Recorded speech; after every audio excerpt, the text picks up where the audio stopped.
c'est pareil. Chez tout, c'est pareil. Chez tout, c'est égal.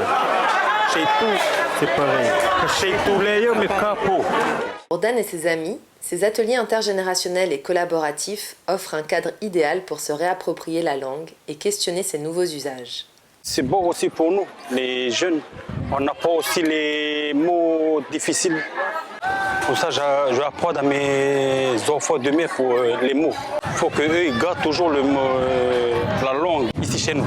Ce travail, piloté par l'Académie des langues kanak, dont l'élaboration est prévue sur 3 ans, a pour objectif d'actualiser les 2 dictionnaires existants. Et ainsi, de mettre à disposition des élèves et enseignants une base solide pour apprendre et transmettre le Rwénédjéu. C'est très important parce qu'on constate justement que la langue, elle se perd au profit du français.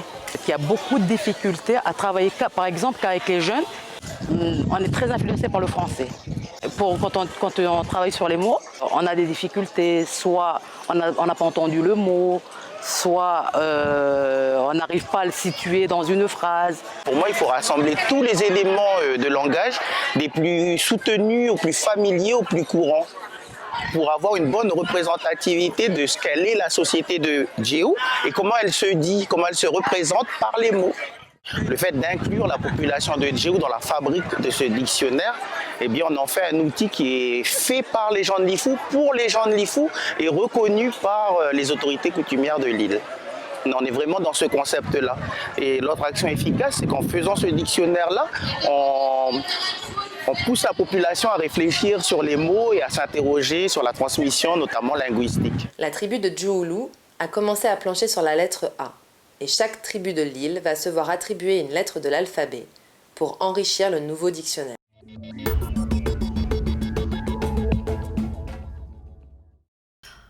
En 2019, presque 4000 cas de dengue ont été comptabilisés en Nouvelle-Calédonie, dont 2 personnes décédées et plus de 350 hospitalisées.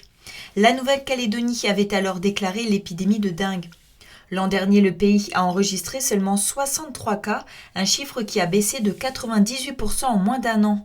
C'est en juillet 2019 que les premiers moustiques Wolbachia ont été lâchés à Nouméa dans le cadre du World Mosquito Programme. Il s'agit de moustiques Aedes aegypti libérés après avoir reçu la bactérie Wolbachia. Un programme qui prévoyait de relâcher des moustiques porteurs de la bactérie chaque semaine pendant 6 mois. Aujourd'hui, 12 pays en plus de la Nouvelle-Calédonie coopèrent dans le monde et participent au programme World Mosquito Programme. L'Inde, le Sri Lanka, l'Indonésie, l'archipel des Kiribati, le Vanuatu, Fidji, le Mexique, la Colombie, le Brésil, le Vietnam et l'Australie qui est le 2e centre régional du programme. Nos voisins australiens qui ont été les premiers à avoir lâché les moustiques porteurs de Wolbachia en 2011. Chaque année, selon l'OMS, environ 12 500 personnes décèdent de la dengue. Le moustique reste l'animal qui tue le plus chaque année, loin devant le requin qui compte environ 4 décès par an.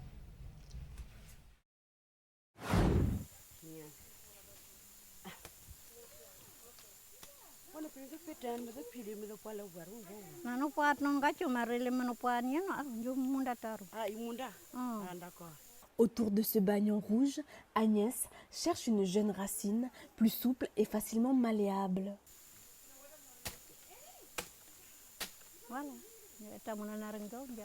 De cette racine, Agnès récupère la fibre qui servira au tressage du pombit, une jupe utilisée autrefois comme monnaie d'échange.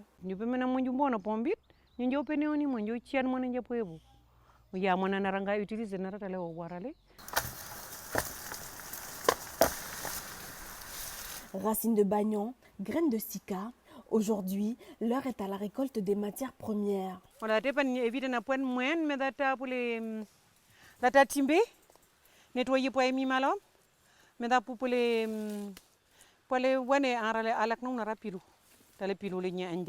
Ces matières premières récoltées serviront pour la confection d'objets traditionnels la semaine prochaine lors d'une résidence culturelle. L'un des objectifs premiers de la fédération est de se réapproprier les objets ancestraux perdus au fil du temps. C'est une richesse pour nous d'aller montrer et puis échanger. Parce que ça ne s'arrête pas qu'à nous.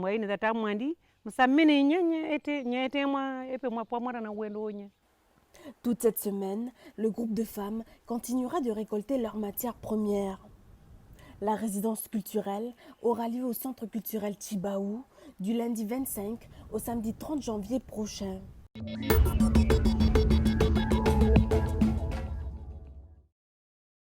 La stratégie de vaccination du gouvernement se fera en 3 phases sur la base du volontariat. La première a été lancée aujourd'hui. Elle concerne les professionnels en contact avec les voyageurs potentiellement infectés par la Covid, c'est-à-dire le personnel des transports aériens ou maritimes, celui des hôtels ou encore le personnel médical. Les Calédoniens qui voyageront pour un motif impérieux pourront également demander à se faire vacciner avant leur départ. Cette première phase concernerait 2600 personnes et devrait durer 3 mois. La phase 2 concernera les personnes vulnérables, d'abord les gens âgés en maison de retraite et le personnel de cet établissement, soit 3300 personnes. Ensuite, les personnes de plus de 75 ans, puis progressivement les Calédoniens plus jeunes atteints de pathologies pouvant mener à une forme grave de la Covid. Les professionnels dits essentiels seront aussi vaccinés, comme les pompiers ou les forces de l'ordre.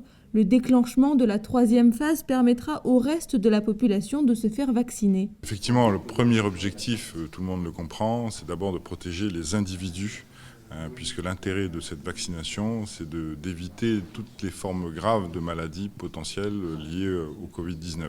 Donc ça, c'est vraiment le premier objectif, en plus de toutes les mesures que nous avons prises jusqu'à maintenant pour protéger les Calédoniens et éviter l'introduction de ce virus en Nouvelle-Calédonie. Et le deuxième objectif, il est un peu plus lointain, c'est d'arriver à une immunité collective, une immunisation collective de la Nouvelle-Calédonie et qui nous permettrait d'envisager de réouvrir nos frontières à terme. Mais c'est un objectif, encore une fois, qui est un peu plus lointain parce que ça supposerait au moins entre 60 et 65% de la population immunisée pour pouvoir atteindre cet objectif global. Les vaccinations se font actuellement exclusivement au Medipôle. Un second centre de vaccination doit ouvrir d'ici 2 semaines au CHN à Koné. La suite de la logistique est encore à déterminer pour distribuer les quelques 7000 vaccins. On reçoit des doses mises à disposition de l'État français qui le reçoit lui-même, mises à disposition de l'Europe. Donc on n'est pas du tout maître du rythme de livraison des vaccins. On a reçu donc 14 625 doses, donc on va vacciner 7 312 personnes exactement au cours avec ce premier lot de vaccins reçus, qui sont d'abord les prioritaires de la phase 1 et puis progressivement on va attaquer à la phase 2. Il faudra attendre encore plusieurs mois avant une vaccination globale de la population, voire une ouverture des frontières. On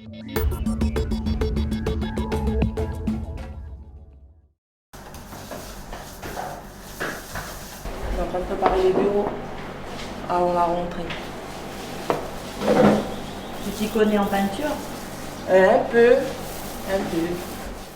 Aurélie et ses collègues redonnent un coup de jeunesse à une salle de classe. À la MFR, les jeunes recrutés en service civique sont mis à contribution. Depuis hier, ils préparent la rentrée prévue le 15 février prochain. La MFR, c'est vraiment polyvalent. Cette semaine, sur leur début de mission, l'idée c'est qu'on a pas mal de remises en route. On est en train de remettre en place une nouvelle salle informatique parce qu'on avait récupéré du matériel. La CAFAT a fait un don d'ordinateur. Et du coup, on veut créer un nouvel espace numérique. Ils seront au total 25 jeunes en service civique cette année sur l'ensemble des maisons familiales et rurales, avec des missions différentes suivant les besoins des établissements. Aurélie est elle recrutée pour assurer essentiellement du soutien scolaire. Moi, mon travail, ce sera de leur aider à chercher des stages en classe quand ils auront besoin de moi pour n'importe quelle matière, tout ce qui est convention, de stage. Et de toute façon, dans le service civique, on est polyvalent, on peut faire de tout. C'est pas que du soutien scolaire. Pour les MFR, les missions de service civique sont une aubaine. Rémunérées à hauteur de 70 000 francs mensuels par l'État, seulement 900 francs restent à la charge de l'association. On est sur des finances qui sont limitées en tant qu'association, c'est le nerf de la guerre. Et l'idée, c'est que ce renfort nous permet de développer plus de projets, plus d'actions, tout en permettant à ces jeunes de monter en compétences sur les services civiques. Ça leur fait de l'expérimentation, ça leur fait des compétences, des capacités qui vont être un plus pour leur insertion socio-professionnelle par la suite. Les inscriptions sont en cours avec de nouvelles offres de formation, notamment avec le campus rural axé pour les jeunes de 16 à 25 ans. Les MFR du pays espèrent cette année recruter un effectif de 115 élèves.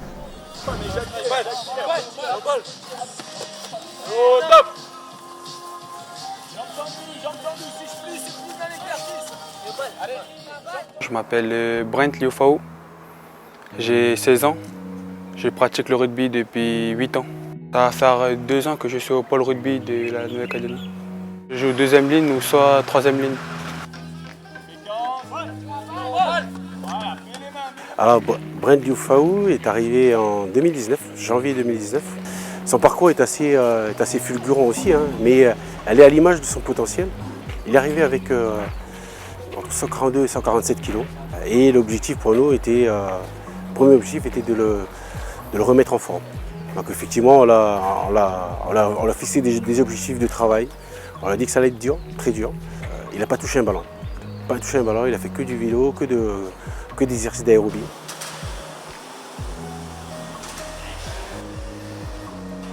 Il a eu un régime particulier de suivi, diététique. Et je ne peux que le féliciter parce qu'aujourd'hui il fait 125 kg, 1m95 pour 125 kg. Il finit dans les meilleurs, dans le top 3 des meilleurs Français en U16 l'année dernière.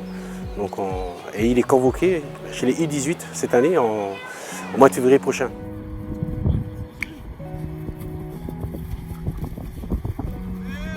C'est une fierté d'avoir fait ce parcours-là, de savoir que des clubs s'intéressent à moi, ça m'a choqué et j'étais plutôt content de savoir que je puisse aller plus loin au rugby. Le travail ici au Pôle Espoir, il est pas évident. Je dirais que pour nous, c'est vraiment le seul mot, c'est la fierté et la joie. Le bonheur de pouvoir les voir partir, s'épanouir dans leur projet, dans leur double projet. Un peu stressé de laisser ma famille ici, et surtout mon petit frère et ma petite soeur. Mais sinon, je suis heureux de partir, pour être la fierté.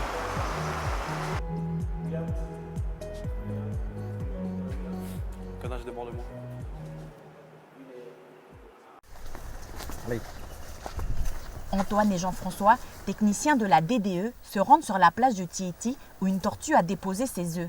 Sur place, des rubans ont été posés pour signaler l'emplacement, une initiative de citoyens de la tribu. Le protocole, normalement, on efface les traces.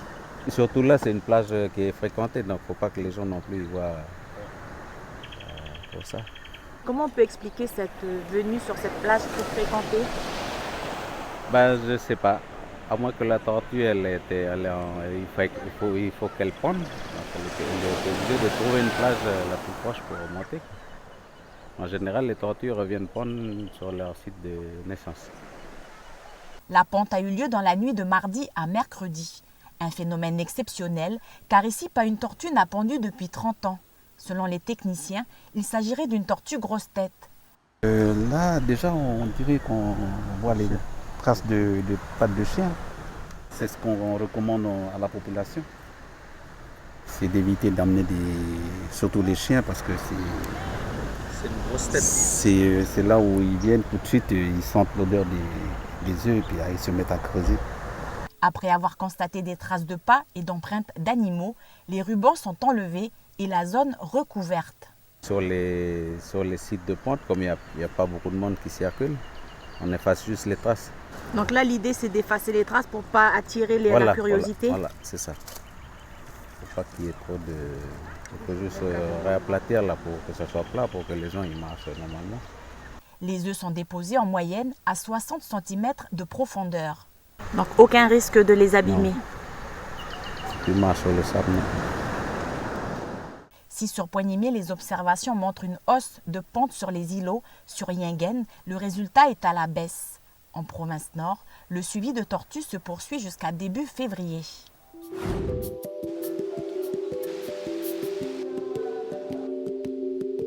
Autrefois considérée comme un symbole de la colonisation, la robe mission fait désormais partie intégrante de la culture océanienne. Des couturières stylistes comme Annie Diéméné ont su s'accaparer ce vêtement en le modernisant. On ne va pas toujours se plaindre d'avoir été habillé, au contraire. Là, on en est à la phase où tout ça, on a ingurgité et on en fait ce qu'on veut. Séance photo, Centre culturel Pomémie et mise en valise des 8 robes sélectionnées par la couturière pour participer au premier défilé de présentation qui aura lieu en février. Première styliste kanak à exporter ses créations à un événement comme la London Pacific Fashion Week, Annie est enchantée d'y participer. Ça va se passer, je crois, dans le Royal Museum de la Reine, qui expose surtout des choses du Pacifique.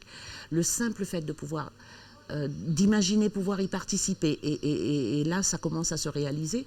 Enfin, ça devient consistant, je veux dire. C'est juste magnifique, quoi. Le travail continue pour Annie, qui devra créer 12 nouvelles robes destinées cette fois-ci au grand défilé de la London Pacific Fashion Week qui se déroulera en septembre.